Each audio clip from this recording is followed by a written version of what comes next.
Bonjour, chers Ivoiriens, bonjour, chers amis, pour la plupart virtuels. Sur Facebook, il y en a que je connais des visus, il y en a que je ne connais pas, mais nous sommes devenus amis. J'ai 5000 amis, j'ai atteint, je crois, le maximum. Et Facebook me fait signe que j'ai près de 4800 amis en attente. Je ne sais pas comment je vais faire pour activer cela. Donc, si vous me demandez en amitié que je ne réponds pas, ce n'est pas de ma faute. J'ai déjà atteint les 50 et les 5000. J'ai demandé à un ami de m'aider pour que je puisse élargir mon cercle. Ce matin,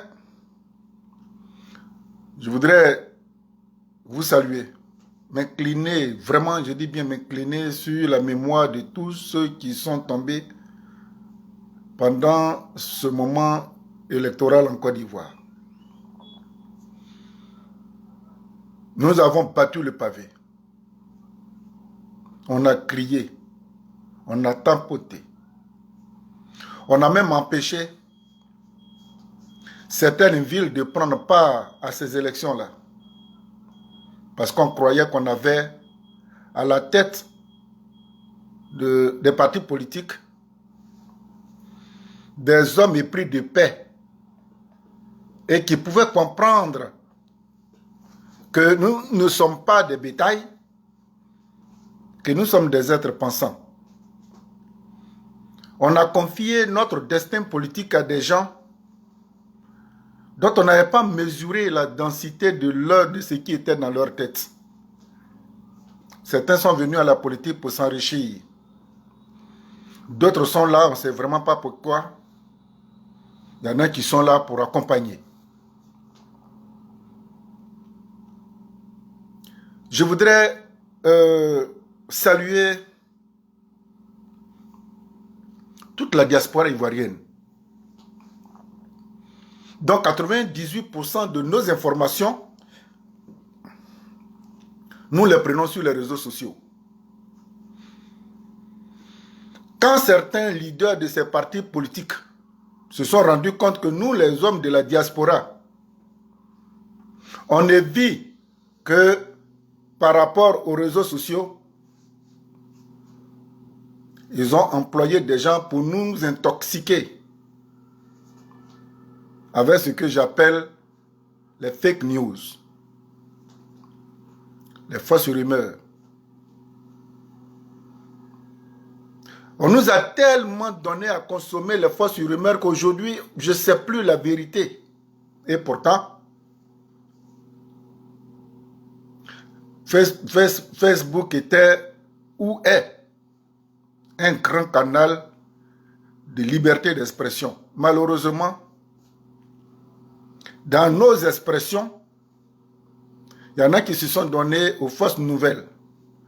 Mais ils sont tellement malins que quand ils vous décrivent ce qui se passe dans le fond, on n'est pas là-bas pour, n'est-ce pas, pour vérifier. Donc du coup, on prend fait et cause. Voici Crispin Kosonou. Cher ami, comment tu vas? Jules Doué, Charlie Kenzo. Et où nous gérons quoi? On nous a donné tellement de fake news à manger jusqu'à où on est là. En tout cas, nous qui sommes très loin de notre pays, nous qui sommes très loin de notre base, de nos régions, de nos villages, on est intoxiqués. On est constipés tellement qu'on nous a donné à manger les fausses news. Athanase, j'espère que tu vas bien. Aujourd'hui, moi, je suis Joël Etienne, je ne sais pas. Même mes propres correspondants qui sont sur place, ils ne sont pas capables de m'envoyer la vraie information. C'est en cela que je vais m'adresser aux responsables de la RTI, Télévision Ivoirienne. Quels moyens vous n'avez pas, Télévision Ivoirienne? Quand bien même que vous avez détaché une équipe spéciale pour suivre les activités du président de la République, du gouvernement, allez sur le terrain.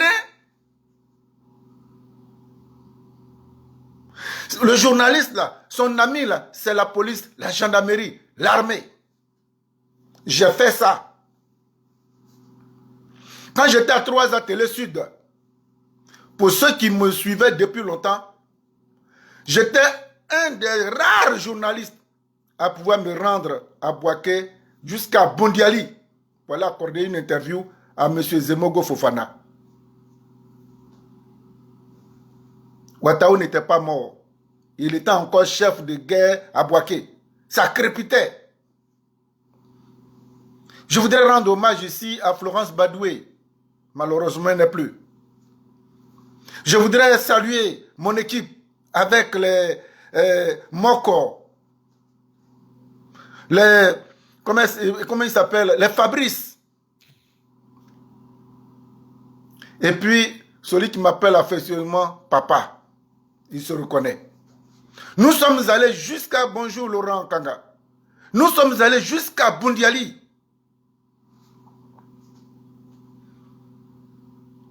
Blé Goudé peut témoigner. Blé Goudé dit, grand frère, ne prend pas ce risque. J'ai dit, mais pourquoi je suis journaliste alors? Zemogo Fofana était là. Et quand nous sommes arrivés à Bouaké, paix à son âme, j'ai dit, c'est pas parce qu'il est mort. Mais j'ai dit, Ouattao m'a reçu, mon équipe et moi, il nous a reçus avec de grands honneurs. Et il nous a même affrété une villa pour qu'on y passe la nuit. Parce qu'il m'a dit, monsieur le journaliste, si on vous laisse partir, il est 16 h maintenant à Bouaké, si vous devez aller jusqu'à Bundiali, nos gars qui sont là, ils vont vous tuer. Donc dormez. La Florence Badiou est là. Ils n'ont pas dormi la nuit. Eh, Joël, où tu nous amènes? J'ai dit, calmez-vous.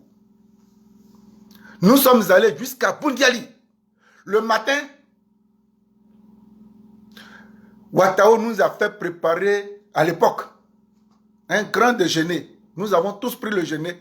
Tout le monde me regarde. Doyen, boss, on fait comment? Et puis, ça court dans, tu vois les voitures là, avec des calages, machin. J'ai dit, les gars, on va partir. Je suis allé retrouver M. Zemogo Fofana. Il y a Mme Sokouri Francine. Si elle est là, elle peut témoigner. Ouattao me dit, bon, grand frère, Zemogo, c'est pour lui que tu t'en vas. Mais tiens, 200 000 francs, mets sur toi. Voilà ce papier, laissez passer. Il a collé, il a fait coller devant la voiture qui me transportait. Il dit, si tu t'en vas, à chaque... Oreziza, salut, frère. Mawa Kamara, je te salue, la femme de mon neveu, Donzo Augustin. Permettez, je ne peux pas vous citer, hein. Ouattao m'a donné de l'argent. Et voilà le conseil qu'il m'a donné. Ça, je parle au responsable de la RTI. Il dit, à chaque point, si tu vois les gens qui arrivent là, il ne faut pas discuter. Quand c'est les petits, il faut leur donner 5 000. Quand tu vois que quelqu'un vient vers toi pour dire, bonjour monsieur, je suis le responsable de toi, tu lui donnes 10 000. Sinon, si tes fonds descendent, ils vont te tuer. J'ai dit, mais au retour, je fais comment? Il dit, va. Au retour, je vais appeler notre correspondant qui est là-bas. Il va te donner encore une enveloppe. Tu vas faire pareil. RTI, je me suis rendu jusqu'à Bundiali. Là-bas, j'ai accordé l'interview à M. Zemogo Fofana. J'ai fait aller-retour. Quand nous sommes arrivés à Abidjan, toute mon équipe était tombée malade. J'ai dit, mais on est arrivé, pourquoi vous êtes tombés malade? Oh, vraiment, les gars, vous n'êtes pas bien. Je les appelle, non, j'ai mal au ventre. Ça a dit non, Joël, je vais voir mon gynéco. Depuis hier, là, comme on a fait tout ça, c'était la peur. Mais c'est moi qui étais le responsable. Nous sommes allés faire l'interview. C'est quand je suis arrivé à Abidjan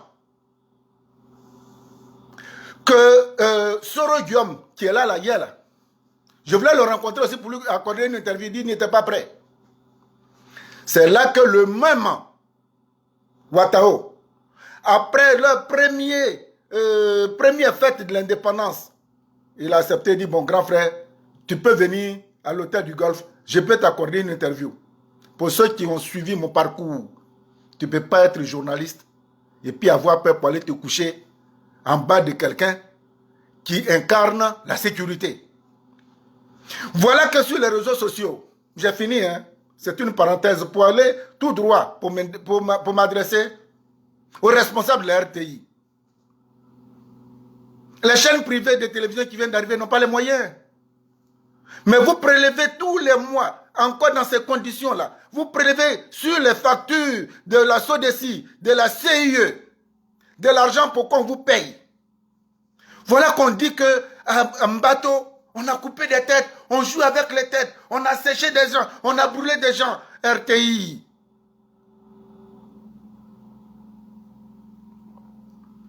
Vous avez fait votre formation où?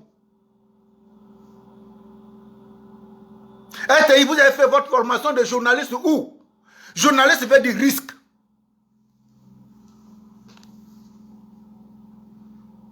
Et puis nous sommes là.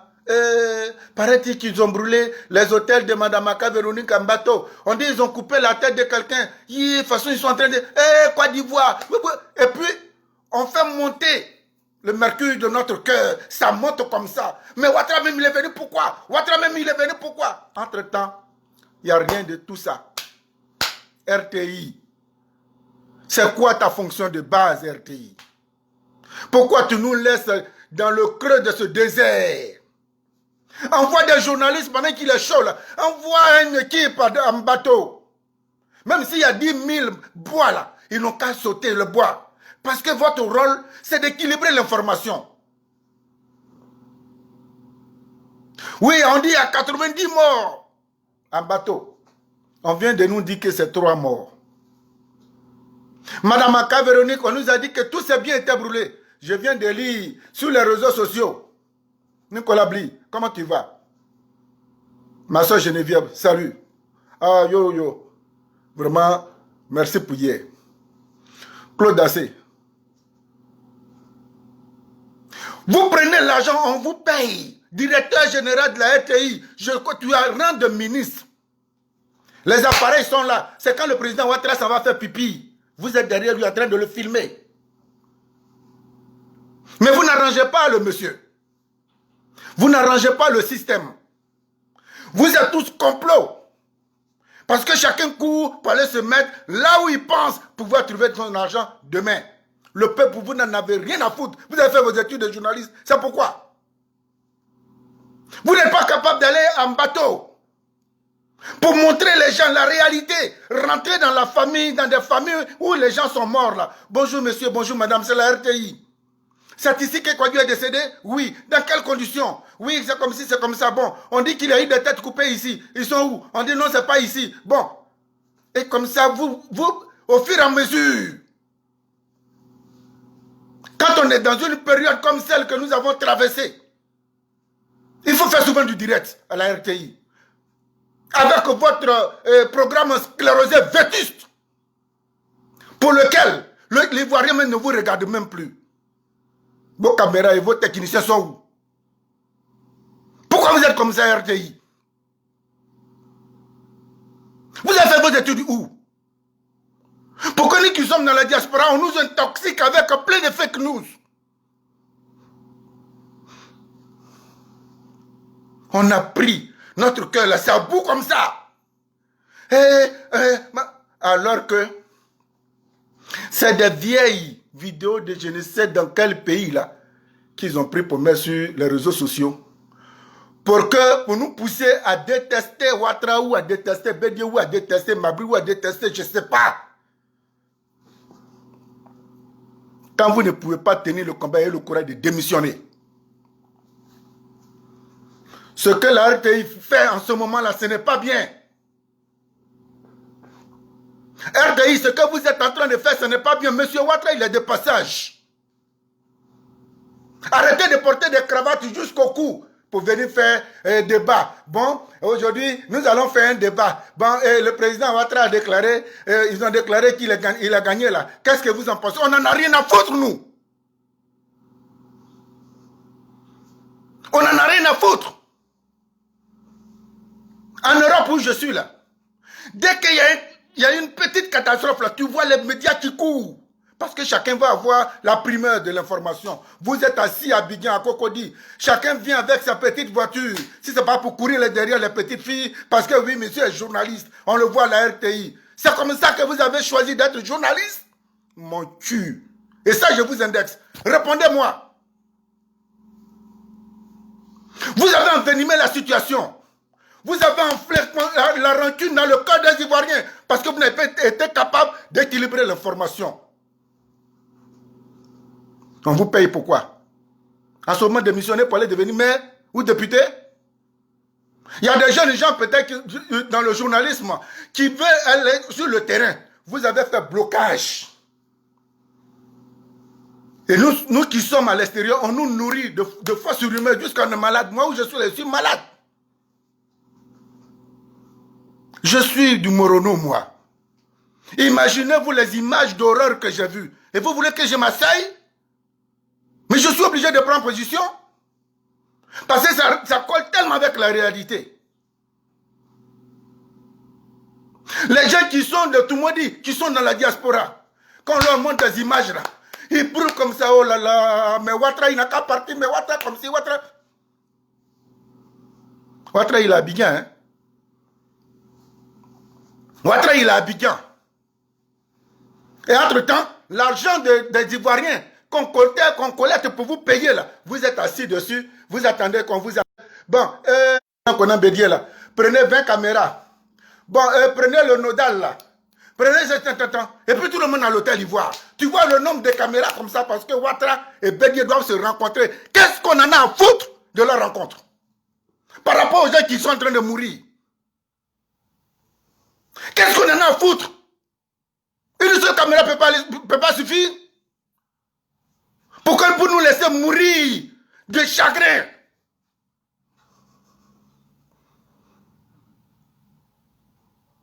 Aujourd'hui, je ne sais même plus dans quoi je suis. Tellement qu'ils m'ont envoyé ces horreurs. Mes parents me disent, non, Joël, la tête qui a été coupée là, ce n'est pas un bateau ici. Ici, on n'a pas brûlé quelqu'un. Je ne sais pas qui il faut croire. Est-ce que mes parents sont pris en otage?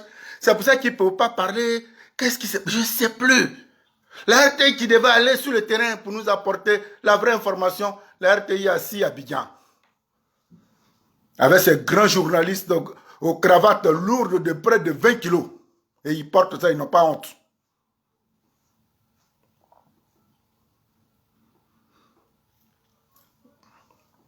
Je mets la RTI de côté. Excusez-moi. Hein. Je ne suis pas content. Ça fait 45 ans que j'exerce ce métier-là. 45 ans.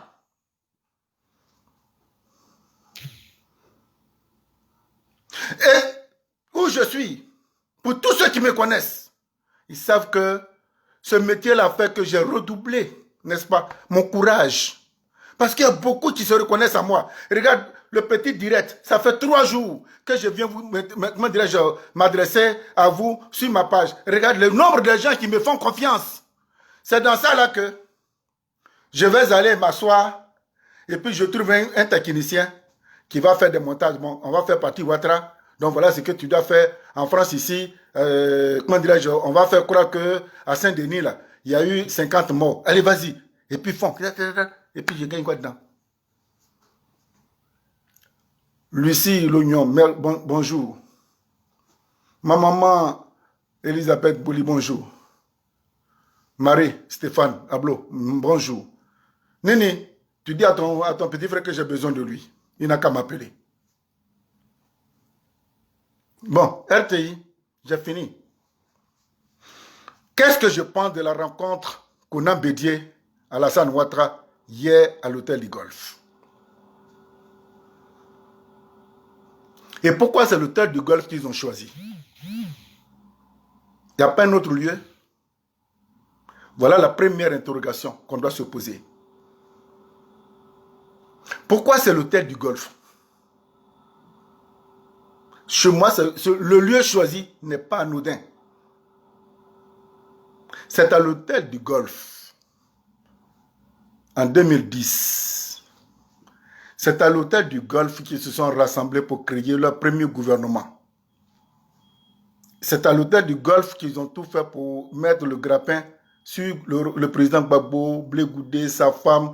C'est à l'hôtel du Golfe que la Côte d'Ivoire politique a été décapitée. Ils auraient dû trouver un autre lieu. Oui, Broucolette. Du coup, la personne qu'on a égorgée là, c'est une vieille vidéo, on ne sait pas, c'est pas un bateau.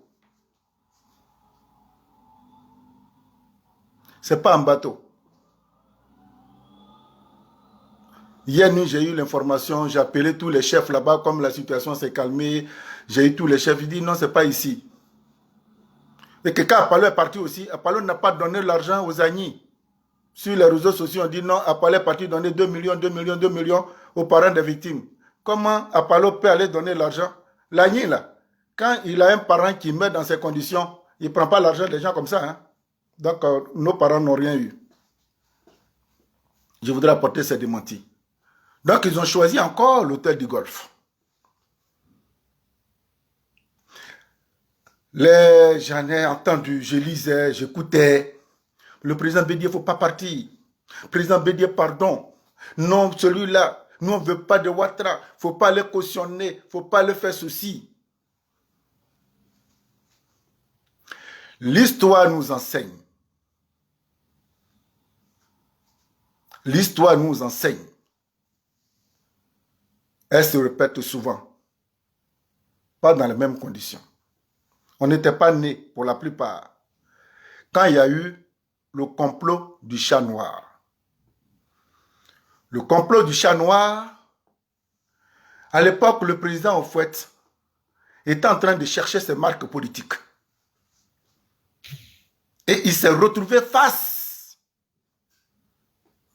à des leaders charismatiques, comme les Charles d'Envahi, les Jean Konambani, les Moquet, et je crois qu'il y a un autre, bon, bref.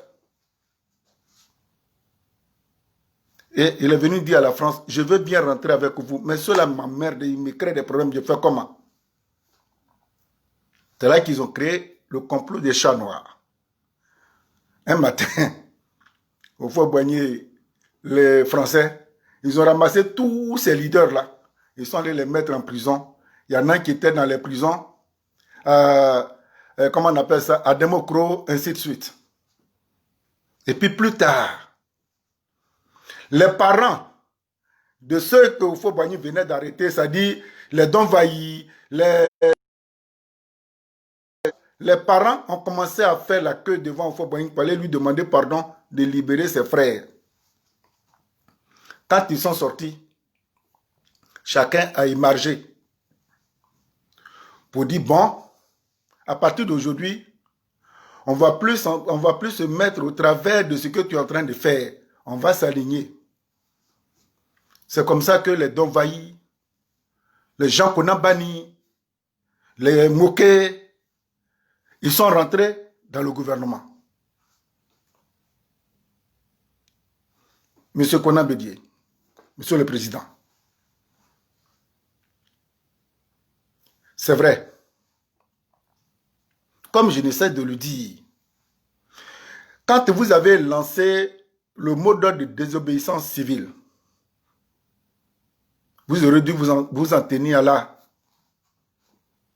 C'est la désobéissance civile, la pression, l'engouement, la détermination qui chasse le pouvoir. Vous avez cru que Mbato, Dabou, Bonois, Toumoudi, vous avez cru que en lançant le comité national de transition, toute la Côte d'Ivoire allait se soulever pour venir vous aider. Quand ils ont arrêté à Fingessan, qui a bougé? Si ce n'est pas Mbato. Monsieur le Président Bédié, quand ils ont fait le blocus, c'est quel militant du PDCI RDA en dehors d'une dizaine? Et pourtant, le PDCI, comme quelqu'un le disait, quand vous lancez un rassemblement, c'est une raie de marée. Quand on a fait le blocus, quand on a arrêté les Djikawe, quand on a foutu tout ce monde-là, c'est quel C'est là même que tout le monde est rentré chez soi. Voilà une des grosses erreurs, je dirais, politiques. Une faute politique. Donc, du coup, les gens ne vous ont pas suivi. Vous êtes obligés, on a mis tout le monde en prison. Et puis, M. Ouattara organise les élections, il prend KKB, il gagne les élections. Il va faire pression sur vous. Hier, lorsque vous étiez allé rencontrer M. Ouattara, vous êtes allé rencontrer M. Ouattara en tant que qui? Quand on sait que dans votre comité national de transition, M. Afingessa avait fait de vous le président, vous êtes allé rencontrer M. Ouattara en tant que qui? M. Ouattara, quand il a fait son communiqué, il a dit non, je veux recevoir mon aîné. Le président Henri Konan Bédié, le président du PDCI-RDA, il n'a pas dit le président du comité national de transition. Et c'est comme ça que M. Bédié, le président Bédié, accepte d'aller rencontrer en sa qualité de président du PDCI-RDA. Je n'ai pas dit en sa qualité de président du comité national de transition. Le président du PDCI-RDA va rencontrer le président nouvellement élu qui s'appelle M. Alassane Ouattara. Bras dessous, quelle love. Vous voyez, c'est ça aussi. Quand on ne peut pas provoquer, quand on ne peut pas gérer quelque chose, ne faites pas de la provocation. M. Ouattara a dit qu'il va être candidat. Il est allé jusqu'au bout. Le monsieur, il est constant. On peut ne pas aimer le lièvre, mais il faut reconnaître ses qualités de bon coureur. Quand Ouattara veut quelque chose, il s'en donne les moyens, peu importe. Les gens sont morts, monsieur le président Bédié. Les gens sont en prison, monsieur le président Bédié. Vous venez de remplacer M. Dikagwe par M. Kofi Inyamke. Comme il y a tellement de fake news, je ne sais pas si c'est vrai ou faux. En allant le rencontrer là, vous n'êtes pas là en tant que président du Conseil national de transition. Comment deux présidents peuvent aller se rencontrer? Deux présidents d'une même république scindée en deux peuvent aller s'asseoir. En allant vous asseoir avec M. Ouattara, M. Konan Bédié, vous venez de valider sa victoire. Le comité national de transition est décédé. J'aimerais bien que vous fassiez cette pression-là, s'il vous plaît. M. Bédié, vous ne parlez plus du retour de Gbagbo Laurent. Hier, vous avez dit oui, on a brisé le mur. La glace ou le mur, je ne sais pas quoi. Vous vous aimez là, pourquoi vous vous êtes dissociés? Pour qu'il y ait des morts. C'est aujourd'hui là que vous allez vous téléphoner. Monsieur Bédié, vous n'étiez pas à l'extérieur de la Côte d'Ivoire. Monsieur Ouattara ne vous avait pas chassé. Vous étiez assis à Abidjan.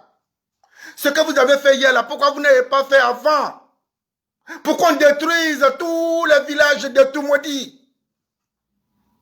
Monsieur Konan Bédié, pourquoi vous n'avez pas posé ce tarte-là pour que un bateau, on ne tue pas les gens? Monsieur Konan Bédié, pourquoi vous n'avez pas posé ce tarte-là bien avant pour qu'on se retrouve au milieu d'une situation conflictuelle, mais grave? Les parents sont morts, les jeunes sont morts. Vous n'en avez même pas parlé. On ne remplace pas des morts. En allant dans ces conditions, pourquoi M. Ouattara a préféré vous rencontrer après sa victoire?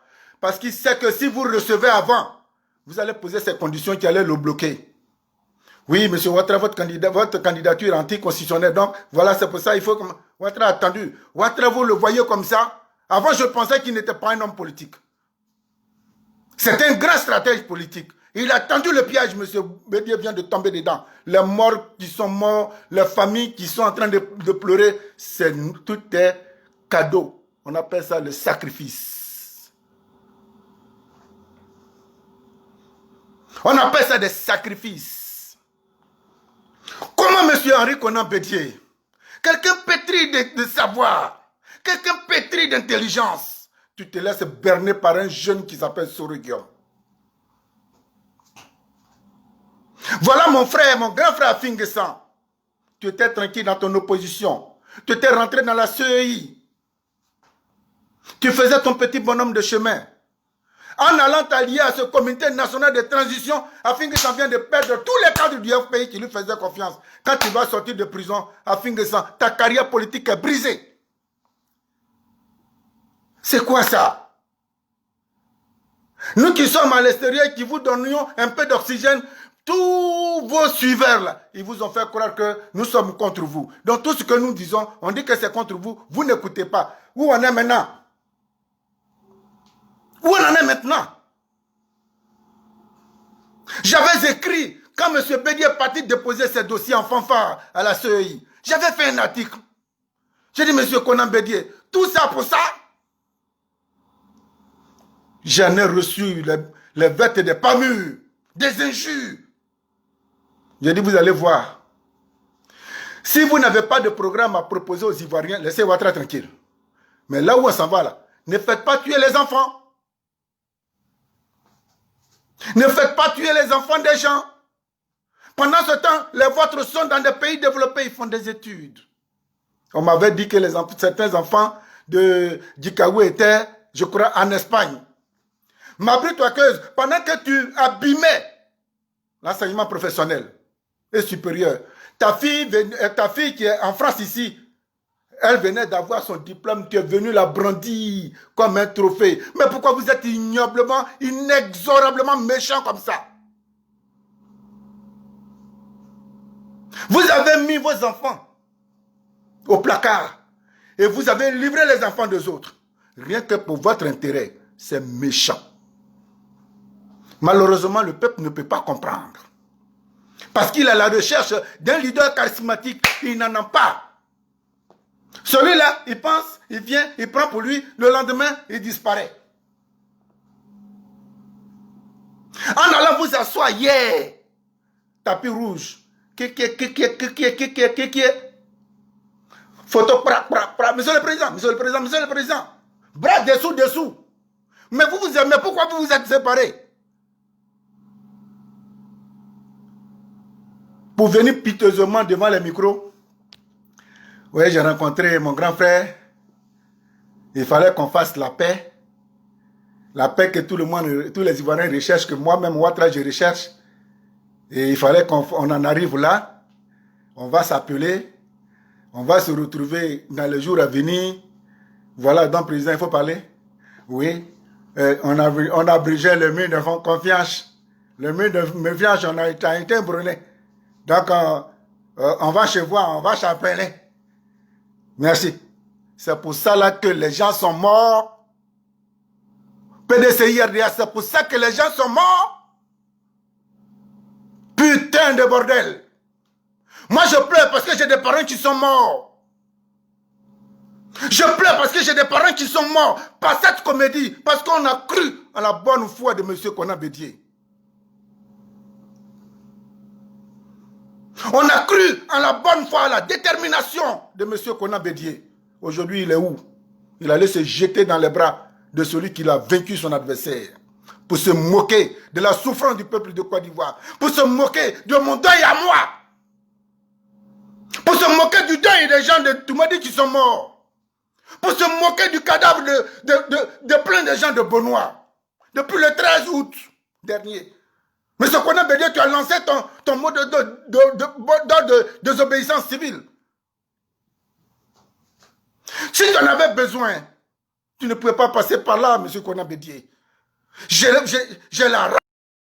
Konan Bédier, je n'ai pas envie de te dire que je te hais. Mais tu n'aurais pas dû faire ça.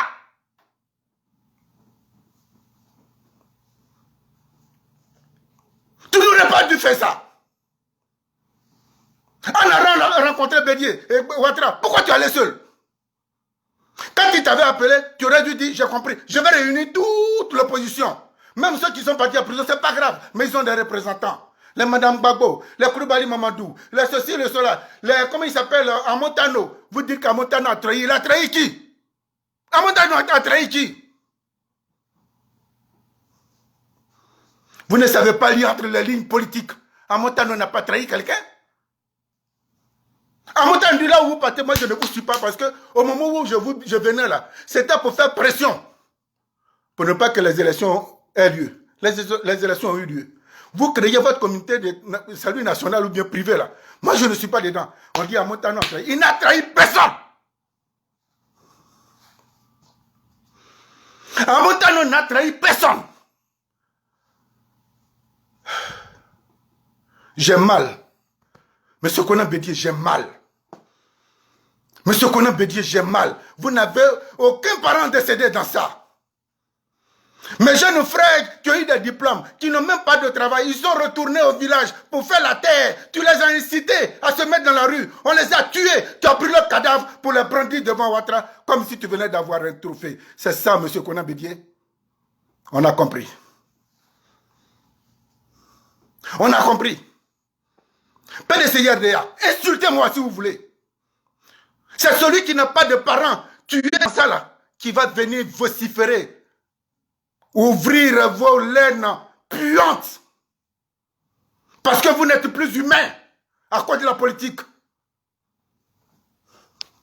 Mes jeunes frères qui sont morts, les cadavres sont encore dans les morgues. Ils ont décidé à mourir si tôt. Tu vas marcher comme si tu allais à un bal.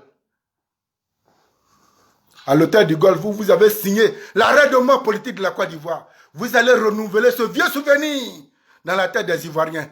Vous vous retrouvez à l'hôtel du Golfe. Ah, monsieur Konan Bédié.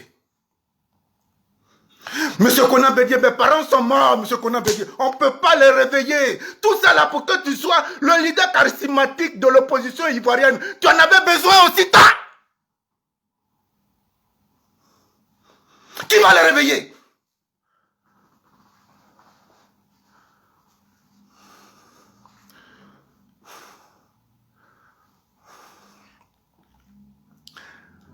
J'ai mal, hein?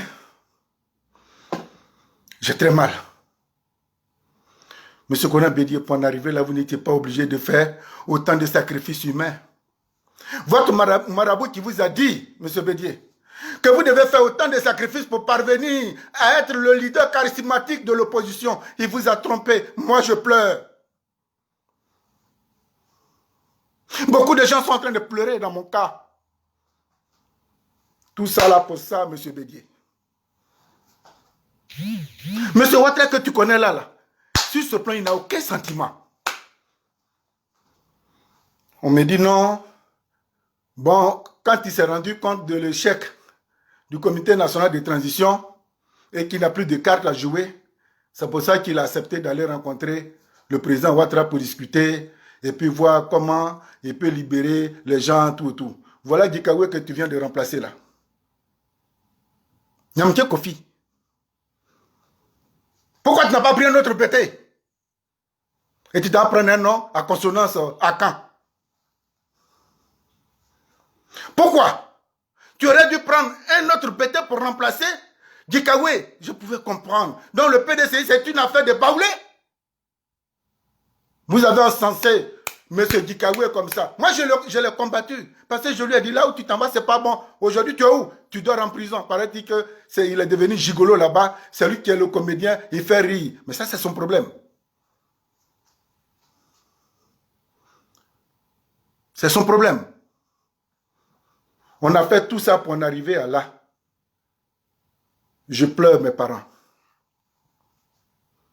Je demande encore à mes frères et sœurs qui sont dans le même cas que moi, qui ont perdu des parents, qui ont eu des biens détruits. À Toumoudi, les gens continuent de dormir à la belle étoile.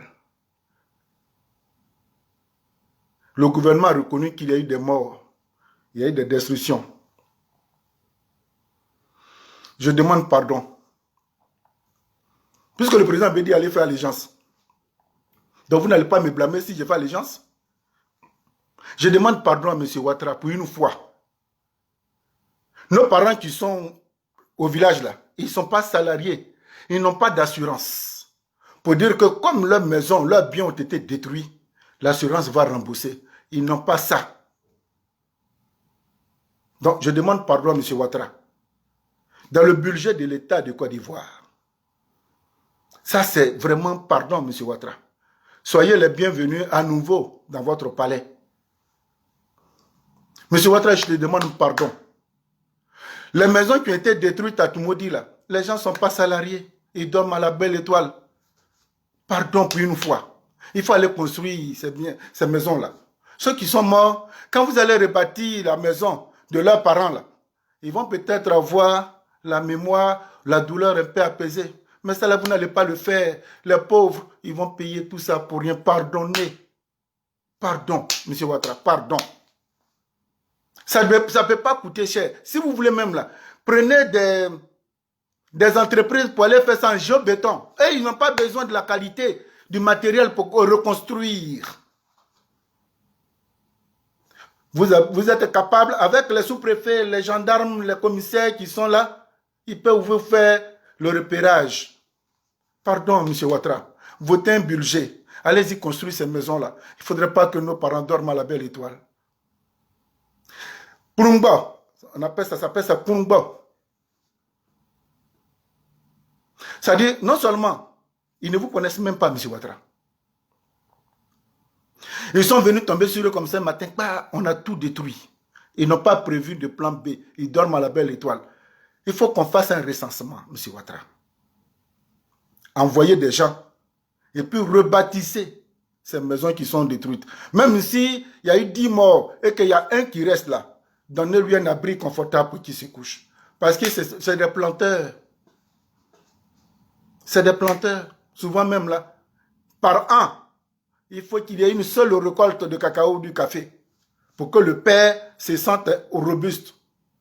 Ça dit que c'est par an. Vous, M. Ouattara, qui avez le budget de l'État de Côte d'Ivoire, ça dit tous les mois, tous les jours, vous avez de l'argent frais comme ça. Vous n'arrivez pas souvent à vous en sortir. Imaginez-vous, le paysan qui n'attend qu'une seule récolte par an, il va faire comment pour reconstruire une maison dont il a pris près de 20 ans pour construire. Les gens sont venus pour des questions bêtes politiques. Ils sont venus, ils ont tout ravagé.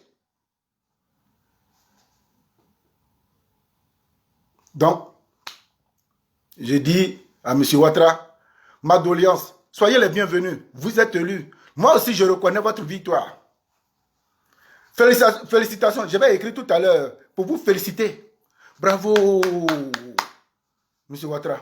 Mais ça, là, je vais insister parce que j'en ai fini. Je vais insister, M. Ouattara, pardonnez. Allez-y construire la maison, les biens détruits de nos parents. Allez-y. Comme ça, les gens sauront que vous êtes venus pour eux, que vous n'êtes pas venus pour une seule tribu. Quand les gens de Tumodi, qui sont en train de pleurer parce qu'ils ne me suivent pas, c'est quelques enfants de Tumodi qui sont dans la diaspora. Aujourd'hui, j'ai fait exprès. Tout le monde a repris le travail. Beaucoup sont au travail, donc on ne me suit pas. Mais quand demain matin, les gens de Tumodi, ils vont voir que des camions sont arrêtés. Ils sont en train de faire des mesures. Des maisons. Qu'est-ce qu'ils ont dit? Non, le président Ouattara nous a chargé de venir reconstruire votre maison. Président Ouattara, ce n'est que par là que vous pouvez sécher les larmes. Il y a trop de tristesse sur votre parcours politique. En complicité avec le PDCI RDA du président Konan Bédié, vous avez sémé trop de tristesse sur votre parcours politique. Aucun Ivoirien, en tout cas. Si je n'avais pas compris très tôt, j'allais garder cette haine contre vous, M. Ouattara.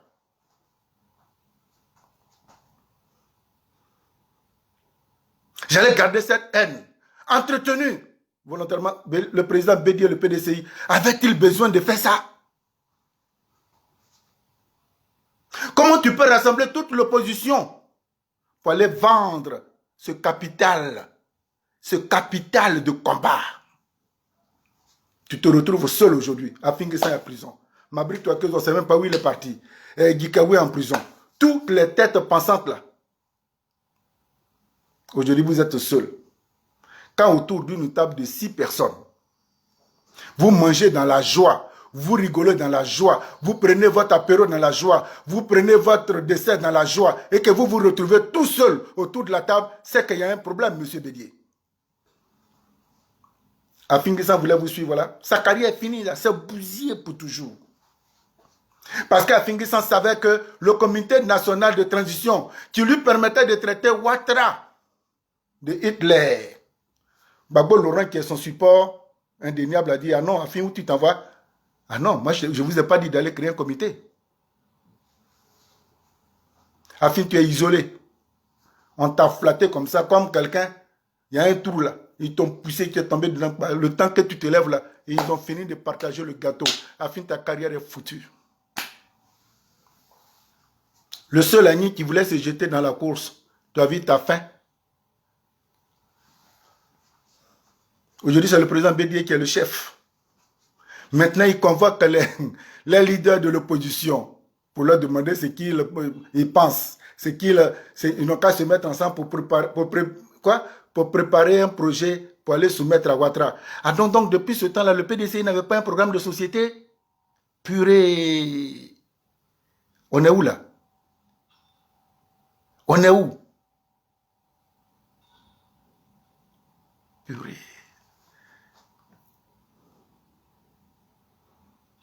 Monsieur Bédié, il est temps. Désignez votre dauphin au sein du PDCI-RDA. Vous voyez, quand on vous a pris, qu'on vous a gardé chez vous, et qu'on a pris tous les Gikagoué là, le parti est resté vide. C'est parce que hier, vous êtes allé rencontrer le président Ouattara, que tous les cadres du PDC sont en train de sortir. Président, félicitations. Non, s'il a fait ça, ils vont venir nous faire de ces calculs politiques bidons. Oui, le président PDC, c'est un grand stratège. S'il a fait ça, c'est parce que vraiment, s'il n'avait pas fait ça, parce que vraiment... Les gens qui sont morts là, vous pouvez faire stratégie, calcul sur eux. Vous pouvez faire ça sur eux. Président Bédié, vous avez vendu la Côte d'Ivoire. Et puis vous criez non, les étrangers, ils sont en train de nous envahir. Mais si vous vous comportez comme ça, c'est normal que les étrangers viennent prendre la Côte d'Ivoire.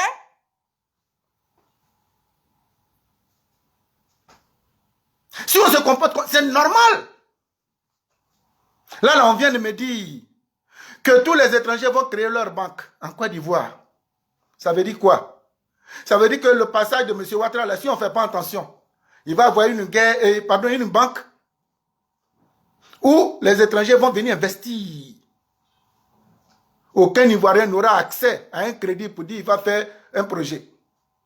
Entre-temps, les autres banques, là, c'est des banques de dépôt qui n'aident pas au développement du pays.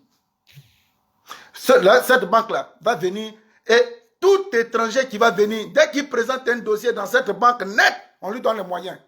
Ils vont aller acheter nos terres, ils vont aller acheter nos plages, ils vont tout acheter. Et puis, on sera petit comme ça. Dans notre propre pays, on sera des employés de ceux-là. Monsieur Konan Bédié, tu savais tout ça. On était à un but de renverser la vapeur. Konan Bédié va vendre le combat. Pour dire que si tu ne fais pas ça, Ouattara va décapiter tout le monde. Ouattara, tu ne le connaissais pas avant? C'est pas toi qui étais avec lui au golf? Quand ils ont arrêté les Gbagbo, quel a été ton discours, monsieur Bédié? C'est bien fait. Comme ça, le pays est pacifié, machin. Comme si cela ne suffisait pas. Après des Daoukro, depuis que vous avez pris le PDC ne se porte pas bien. Mais les gens vous suivent comme ça et puis vous applaudissent. Appel de Daoukro. Ce n'est pas un autre appel, ça. Ce qui s'est passé hier au Golfe. Ouattara n'a pas reçu le président, je dis, Ouattara n'a pas reçu le président du Conseil national de transition. Ouattara a reçu le président du PDCI-RDA qui allait valider sa victoire. Bonne journée à vous.